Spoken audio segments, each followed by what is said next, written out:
بسم اللہ الرحمن الرحیم، السلام علیکم ورحمۃ اللہ وبرکاتہ۔ علمی تاریخ کا سلسلہ جاری ہے اور پچھلے کئی نشستوں میں ہم نے دیکھا کہ کس طریقے سے صحابہ کرام، تابعین اور تبع تابعین ان لوگوں نے کیسے علم کو حاصل کیا، اس کو دوسروں تک پہنچایا، اس کو ڈیولپ کیا اور دنیا کو ایک علم کا روشنی کا گہوارہ اور مینار بنایا۔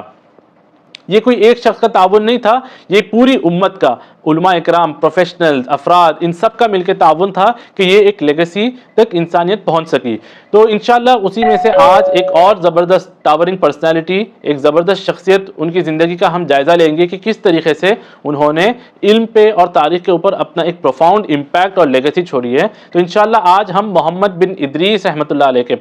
کے بارے میں جانیں گے۔ جیسے کہ ہم نے مالک بن انس رحمۃ اللہ علیہ کی جو نشست کی، اس میں ہم نے دیکھا کہ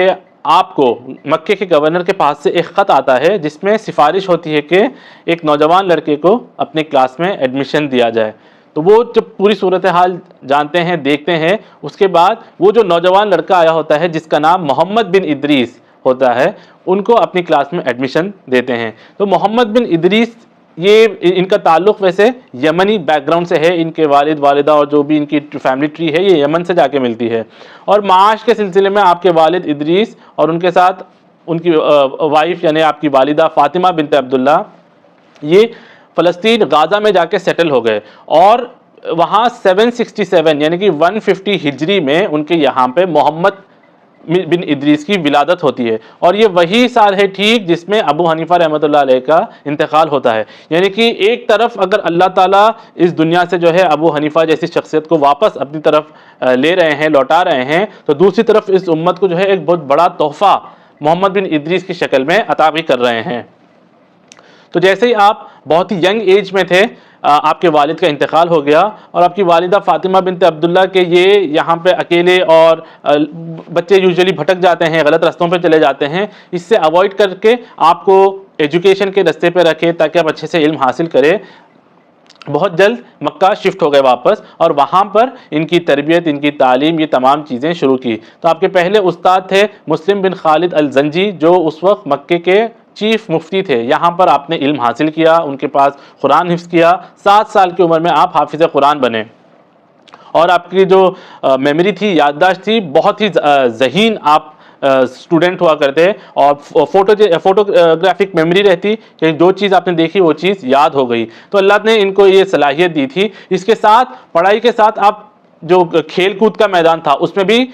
کافی آگے رہتے۔ آپ ایک بہترین جو ہے تیر انداز، تیر چلانے والے تھے، اور گھڑ سواری کرنا یعنی اتنے ایکسپرٹ اس میں کہ گھوڑے کے اوپر صرف ایک ہاتھ رکھے آپ بیٹھ جاتے۔ تو اس طریقے سے ان کی ایک پرسنالٹی ڈیولپ ہوئی، اور آپ نے زندگی کا جو ایک اچھا خاصا حصہ آپ نے صحرا کے اندر، ڈیزرٹ کے اندر بسر کیا۔ ڈیزرٹ کی ایک ایڈونچرس لائف ہوتی ہے، ایک بہت ہی ہارش لائف ہوتی ہے۔ اس میں انسان کئی سارے جو اس کے اندر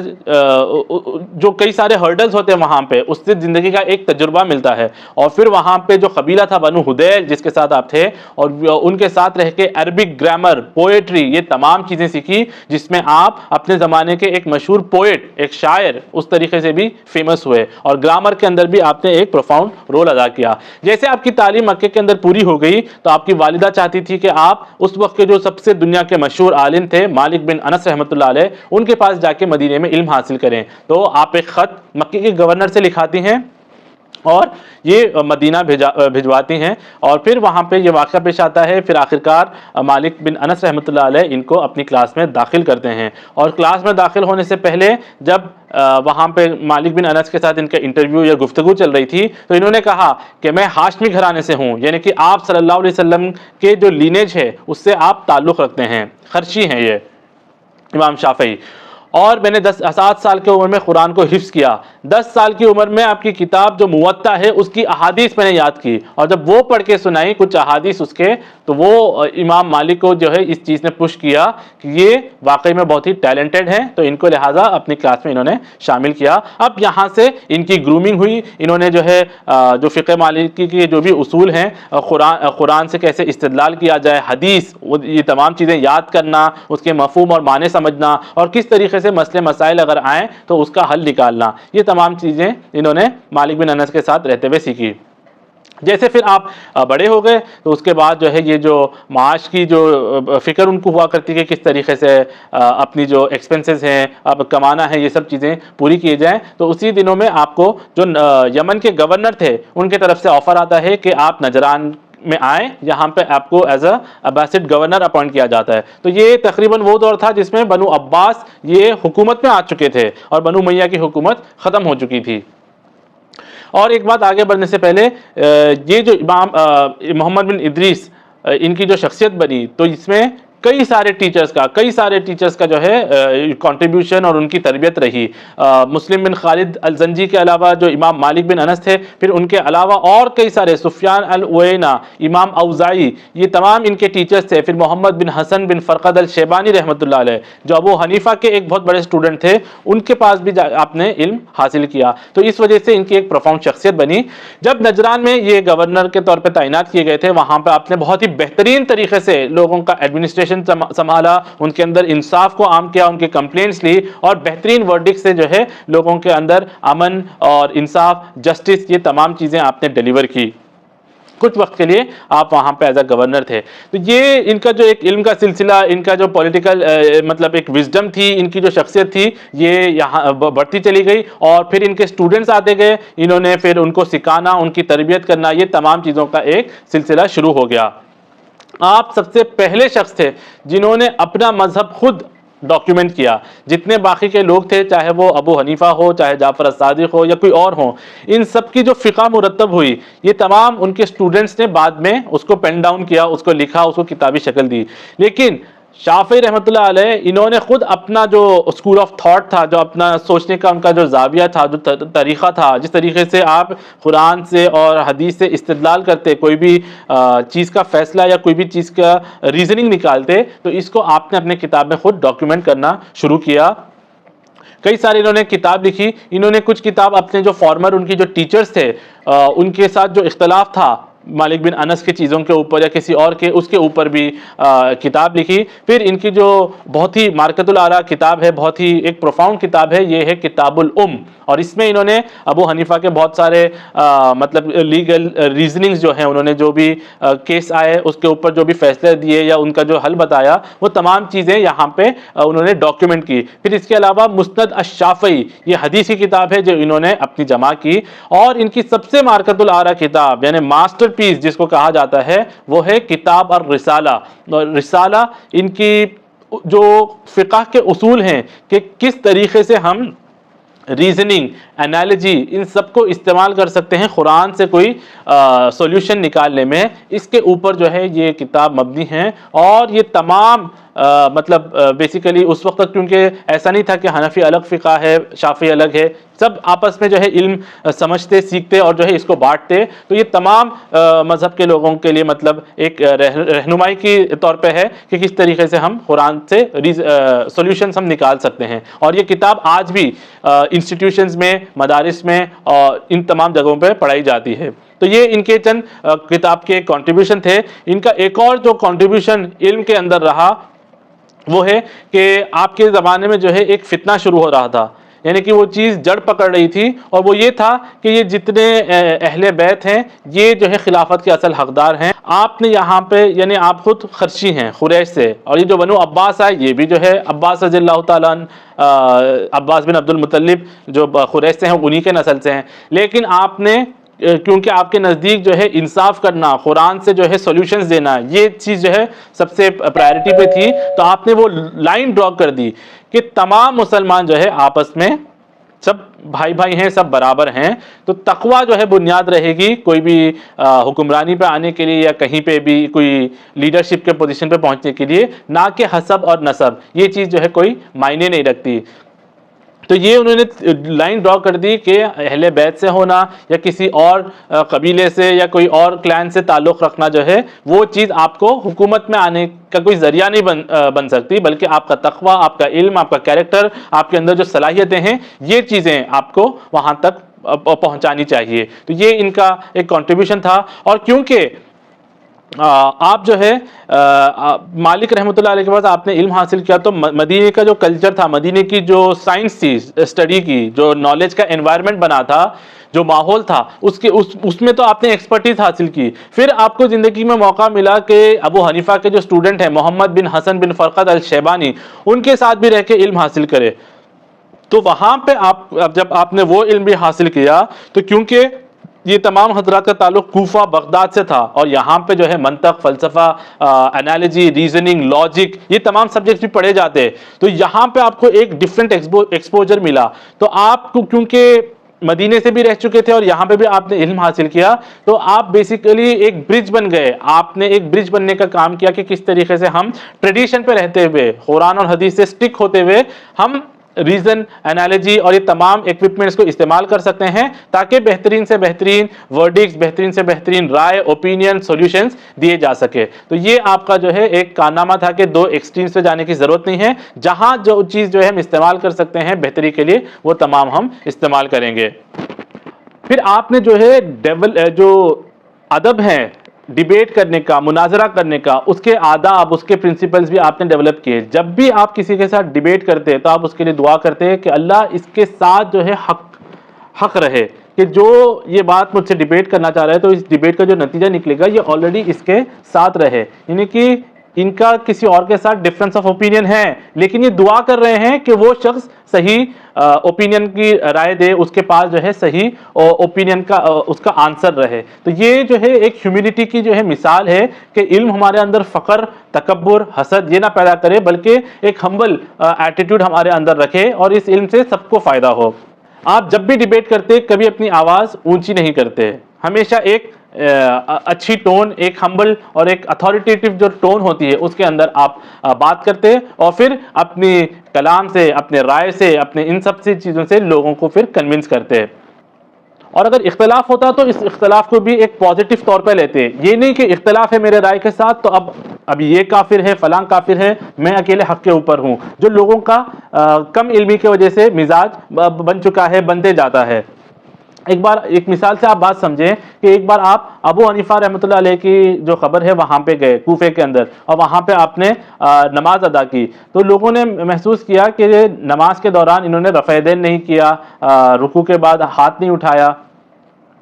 تو لوگوں نے سوال کیا کہ آپ تو عمومی طور پہ جب نماز پڑھتے ہیں تو یہ تمام رفع یدین اور یہ سب کرتے ہیں لیکن اس موقع پہ آپ نے نہیں کیا، تو اس پر جو ہے شافعی رحمۃ اللہ علیہ نے جواب دیا کہ میں نے احترام، اس صاحب خبر کے احترام کی وجہ سے یہاں پہ ہاتھ نہیں اٹھایا۔ کیا مطلب ہے؟ ابو حنیفہ رحمۃ اللہ علیہ ان کے یہاں پہ رفع یدین کرنا، رکوع کے بعد ہاتھ اٹھانا یہ نماز کا کوئی لازمی حصہ نہیں ہے کہ وہ اگر نہ کرے تو نماز ہماری نہیں ہوگی، ایسا معاملہ نہیں ہے، بلکہ اس کے بغیر بھی نماز ہو سکتی ہے۔ وہ اوپینین کے احترام کے اندر جو ہے آپ نے جو ہے وہاں پہ رفع یدین کے بغیر نماز ادا کی۔ میسج کیا جا رہا ہے کہ ہمارے ڈفرینسز، یہ ہمارے ڈفرینسز ہے، ہمارے اندر جو ہے بغض، عداوت ایک دوسرے کے لیے اور جو فیکشنلزم ہے، فرقہ واریت ہے، اس کو پروموٹ نہ کرے بلکہ ہم جس سے جو خیر لے سکتے ہیں اس کو لیں اور اپنا جو پوائنٹ آف ویو ہے وہ پوائنٹ آف ویو بھی رکھیں اور ساتھ میں جو ہے اپنے اصحاب کا ان تمام کا احترام کرے۔ ایک بار ان کے ایک اسٹوڈنٹ نے ابو یوسف جو قاضی بھی رہ چکے بنو عباس کے اور ابو حنیفہ کے شاگرد بھی تھے، ان کے بارے میں کچھ برا بھلا کہا، کچھ عجیب چیز کہی، تو شافعی رحمۃ اللہ علیہ بہت غضبناک ہو گئے اور کہا کہ جو لوگ اپنے استاد کا احترام نہیں کر سکتے تو وہ کس طریقے سے علم حاصل کریں گے اور علم کا جو ہے جو اس کا آبجیکٹیو ہے، جو اس کا مقصد ہے وہ کیسے فلفل کریں گے۔ تو اس طریقے سے انہوں نے جو ہے لوگوں کے مطلب اپنے اسٹوڈنٹس کی اور ان تمام کی تربیت کی، اور ساتھ میں جو ہے جب بھی یہ پڑھاتے تو ایک جولی ماحول بھی رہتا، کبھی اپنے اسٹوڈنٹس کے ساتھ جو ہے مذاق بھی کرتے، ایک اچھا ہیومر رہتا۔ یہ نارملی جب پڑھاتے تو اپنے پیر اسٹریچ نہیں کرتے، ایک رسپیکٹ کے طور پہ، ادب کے طور پہ کہ ہم پڑھا رہے ہیں، نالج دے رہے ہیں تو ایک اچھے پوسچر میں ہونا چاہیے، لیکن ان کو کبھی کبھار اپنے پیروں کے اندر تکلیف ہوتی تو اب اس وقت ان کو اسٹریچ کرنے کا من کرتا تو یہ عمومی طور پہ کہتے کہ ایسے پڑھاتے وقت یا علم دیتے وقت ہم کو نہیں کرنا چاہیے اپنے پیر کو اسٹریچ، لیکن جب میرے یہاں پہ تم جیسے اسٹوڈنٹس ہو تو اپنے پیر کو اسٹریچ کرنے میں کوئی حرج نہیں ہے، وہ کہہ کے آپ اپنے پیر کو تھوڑا آرام دیتے۔ تو یہ ان کی ایک بانڈنگ اپنے اسٹوڈنٹس کے ساتھ اس طریقے سے تھی۔ تو یہ ان کے جو کنٹریبیوشنس تھے، ان کے جو کارنامے تھے، ان کا جو کتابیں لکھنے کا، انہوں نے 170 کے اوپر کتابیں لکھی، جس میں اس وقت کے مسئلے مسائل، احادیث کی کلیکشن کرنا کہ کون سی حدیث مضبوط ہے، کون سی من گھڑت ہے، کس کے جو ہے غلط مطلب لوگ نکال رہے ہیں ان کو صحیح کرنا، یہ تمام چیزیں آپ نے اپنی کتابوں میں کیسے غیر مسلموں کو دعوت دی جائے، ان تاریخ کیا ہے، ہسٹری کیا ہے، ان سب کو جو ہے آپ نے درج کیا۔ اور آپ ڈیپلی جو ہے عبداللہ بن عباس رضی اللہ تعالیٰ عنہ، ان کے جو استدلال ہے، ان کی جو قیاس ہے، اس سے جو ہے کافی متاثر رہے۔ اور شافعی جو اسکول آف تھاٹ کی بنیاد بنی وہ عبداللہ بن عباس رضی اللہ تعالیٰ عنہ کا جو بھی ماخذ ہے، ان تمام اس کے ذریعے سے بنی۔ یہ ساتھ ساتھ جو واعظ نصیحت ہے حکمرانوں کے لیے، گورنرز کے لیے، بڑے بڑے جو عمراء ہیں ان سب کے لیے، یہ بھی وقت وقت کے ساتھ کیا کرتے کہ عدل کے ساتھ کام لیں، لوگوں کا اندر انصاف کرے۔ اس طریقے سے اپنے گورنرز کو ایک گائیڈنس بھی دیا کرتے تاکہ وہ لوگ بہترین طور پہ اپنے ڈیوٹیز انجام دیں۔ آپ کے زمانے میں ایک فتنہ شروع ہو رہا تھا جس کا نام تھا خلق قرآن، یعنی کہ ایک محنہ پالیسی تھی جس کے ذریعے سے جو منطق ہے، جو فلسفی ہے، اس میں جو ڈیبیٹس تھے، اس ڈیبیٹ میں یہ بھی ایک ڈیبیٹ تھا کہ یہ جو قرآن ہے یہ اللہ تعالیٰ کا کلام نہیں ہے، اللہ کی مخلوق ہے۔ سننے میں تو بڑی عام چیز لگے گی، لیکن اس کا نتیجہ یہ نکلتا کہ اگر قرآن کو ایز اے مخلوق کنسیڈر کر لیا جاتا تو ہر جو جاندار چیز ہے، ہر جو کریٹڈ چیز ہے، اس کی موت آئے گی، اس کا انتقال ہوگا۔ تو قرآن بھی اگر اللہ کی مخلوق ہو جاتی یہ مان لیتے تو یعنی قرآن کا بھی انتقال ہوگا۔ پھر اس کے بعد کیا کریں گے؟ تو اس کے بعد جو ہے لوگ اپنی منمانی، اپنے طریقے سے جو ہے دنیا کو گورن کریں گے، اپنی زندگی سنبھالیں گے اور یہ تمام چیزیں کریں گے۔ تو یہ معتزلہ کا ایک فرقہ مسلمانوں کے اندر سے جو شروع ہوا تھا، اس میں یہ چیز جو بن گئی تھی، تو یہ اتنی اسٹرکٹ ہو گئی تھی کہ مامون رشید اور یہ تمام جو اس وقت کے جو خلیفہ تھے عباسی، یہ لوگ پریشر ڈاؤن کر رہے تھے لوگوں کے اوپر کہ وہ لوگ اس چیز کو ایکسیپٹ کرے۔ تو شافعی رحمۃ اللہ علیہ خود جو ہے یہ ایک بہت بڑی شخصیت تھے، تو ان کو بلایا گیا دربار میں اور کہا کہ کیا آپ جو ہے قرآن کو اللہ کی مخلوق سمجھتے ہیں؟ تو اس موقع پہ انہوں نے وقت کی نزاکت کو دیکھا کہ یہ لوگ کافی سٹبرن ہیں اور کس طریقے سے لوگ لوگوں کو ٹارچر کر رہے ہیں اور ان کے اوپر جو ہے تشدد کر رہے ہیں۔ تو آپ نے وہاں پہ ایک اور حکمت عملی کا راستہ اپنایا اور آپ نے کہا کہ تورات، زبور، انجیل اور قرآن یہ 4 اللہ کی مخلوق ہیں۔ تو یہ وہاں دربار میں لوگوں نے سمجھا کہ چلیں یہ ہماری بات کی تائید کر رہے ہیں، لیکن شافعی رحمۃ اللہ علیہ کے کہنے کا مطلب تھا جب انہوں نے کہا کہ تورات، زبور، انجیل اور قرآن، انہوں نے اپنے انگلیوں کی طرف اشارہ کرتے ہوئے کہا، تو انہوں نے کہا کہ یہ یعنی کہ انگلیاں یہ اللہ کی مخلوق ہے، تو یہ تو ہمارے جسم کا حصہ ہے اور ہم اللہ تعالیٰ کی مخلوق ہیں۔ تو اس طریقے سے انہوں نے اس فتنے سے اپنے آپ کو یعنی کہ محفوظ رکھا، ایک اپنا سٹینڈ، اپنا پوائنٹ آف ویو بتایا۔ کئی سارے علماء نے اس طریقے سے بھی اپنایا، کئی نے ایکسیپٹ کر لیا کہ ہاں یہ اللہ کی مخلوق ہے اپنی جان بچانے کے لیے، لیکن کچھ تھے جیسے کہ احمد بن حنبل رحمۃ اللہ علیہ، وہ ڈٹ گئے اس بات کے اوپر کہ نہیں، یہ قرآن اللہ کی مخلوق نہیں ہے، یہ اللہ تعالیٰ کا کلام ہے، اور جیسے اللہ حی القیوم ہے، اس کا کلام، اس کا پیغام یہ بھی جو ہے رہے گا، تا قیامت تک رہے گا۔ اور پھر اس کے اوپر جو ان کو نتیجہ بھگتنا پڑا اس کے اوپر وہ ثابت قدم رہے۔ بہرحال یہ بھی ایک نتیجہ تھا، اس کے اندر آپ نے یہ رول ادا کیا۔ پھر اس کے ساتھ جب ایک واقعہ ان کے گورنری کے دور کا تھا، جب یہ نجران کے گورنر بنائے گئے تھے، تو وہاں پہ جو ان کے خلاف لوگ تھے، جو ان سے جلن اور حسد رکھتے تھے، انہوں نے جو ہے ان کو کسی طریقے سے پھنسانے کی کوشش کی، اور وہ جو ایک پولیٹیکل ڈیفرنس تھی، ڈسپیوٹ تھی کہ لوگ یعنی کہ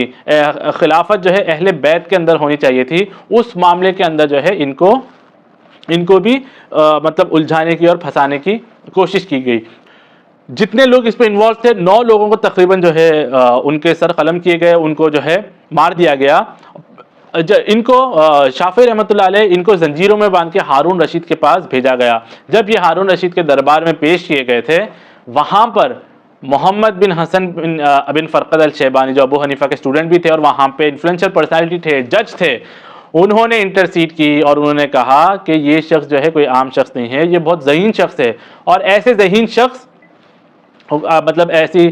بیکار کی جو باتیں ہوتی ہیں، ٹریزن کی جو باتیں ہوتی ہیں، حکومت کے خلاف غداری کرنا، بغاوت کرنا، ایسے باتیں نہیں کرتے ہیں، ان کو پھنسایا گیا ہے۔ تو ایک طریقے سے انہوں نے انٹرسیڈ کیا۔ کئی جگہ پہ آتا ہے کہ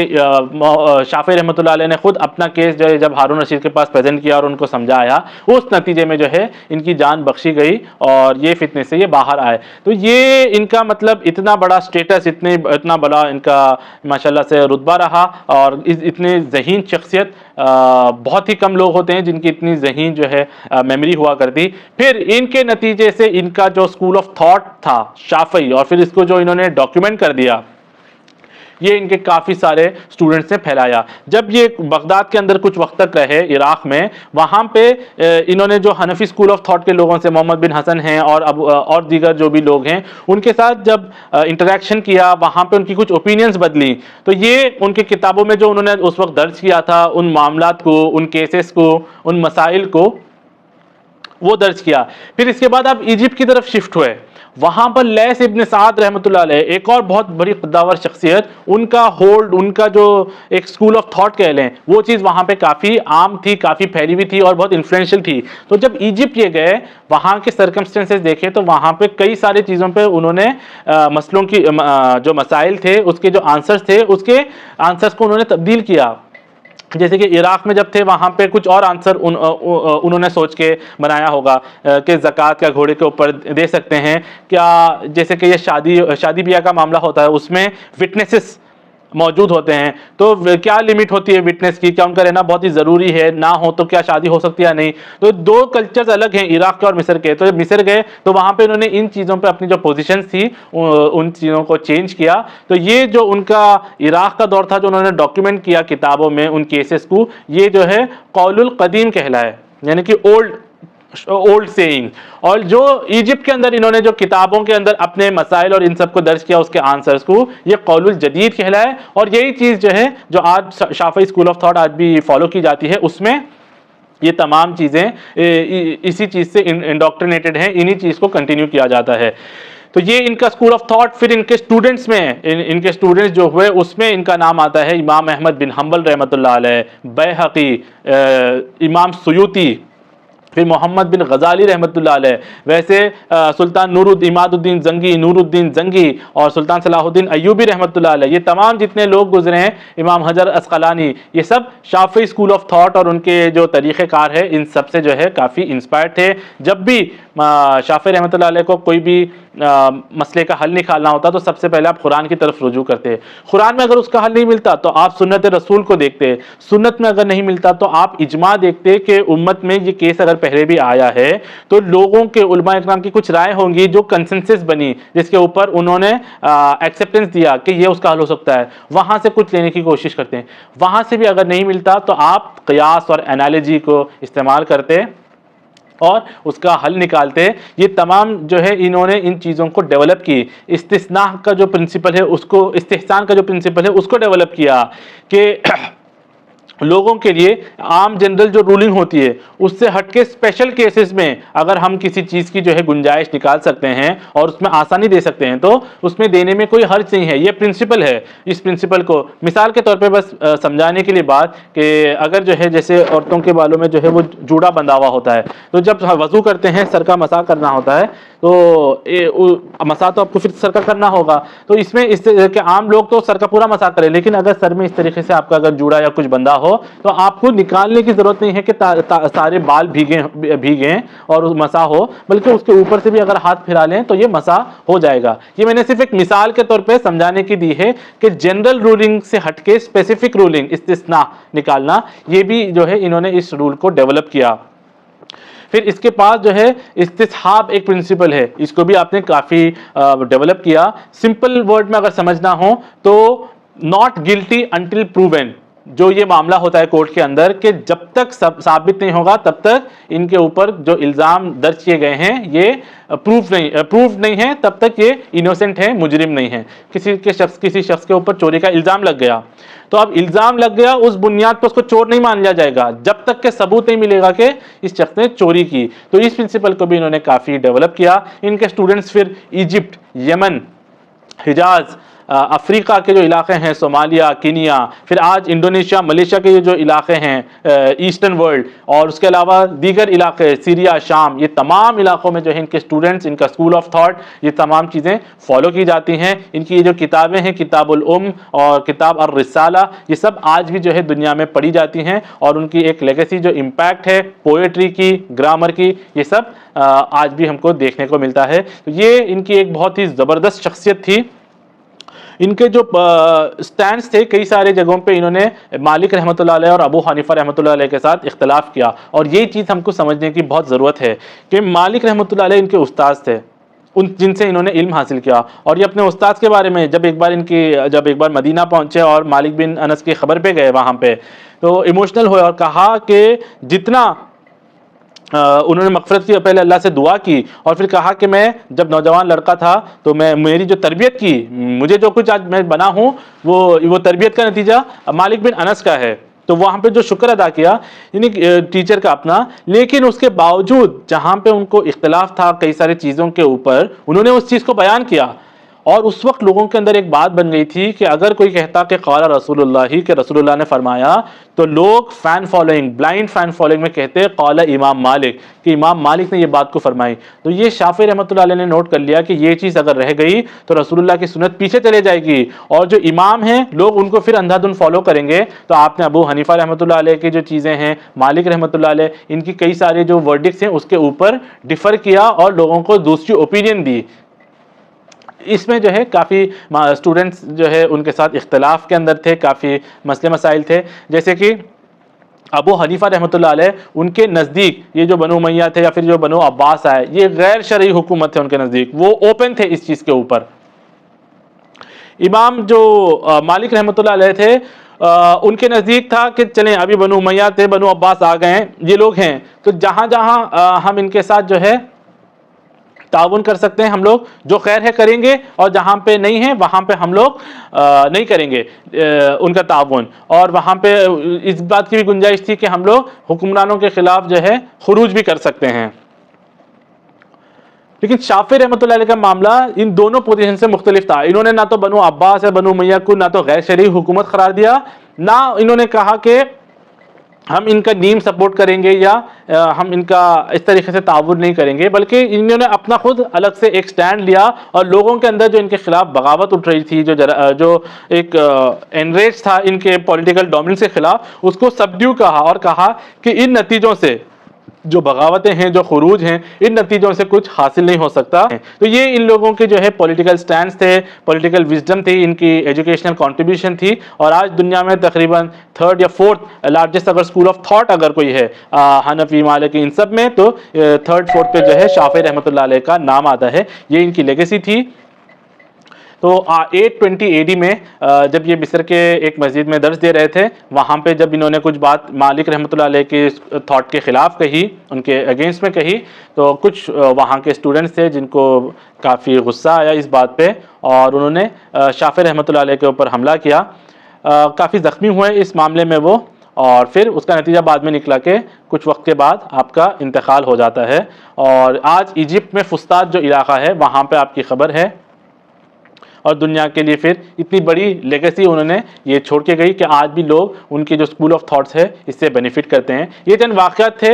شافعی رحمۃ اللہ علیہ کے بارے میں جو میں نے آپ کے سامنے پیش کرنے کی کوشش کی۔ انشاءاللہ یہ سلسلہ مزید پھر جاری رہے گا۔ وآخر دعوانا ان الحمد للہ رب العالمین۔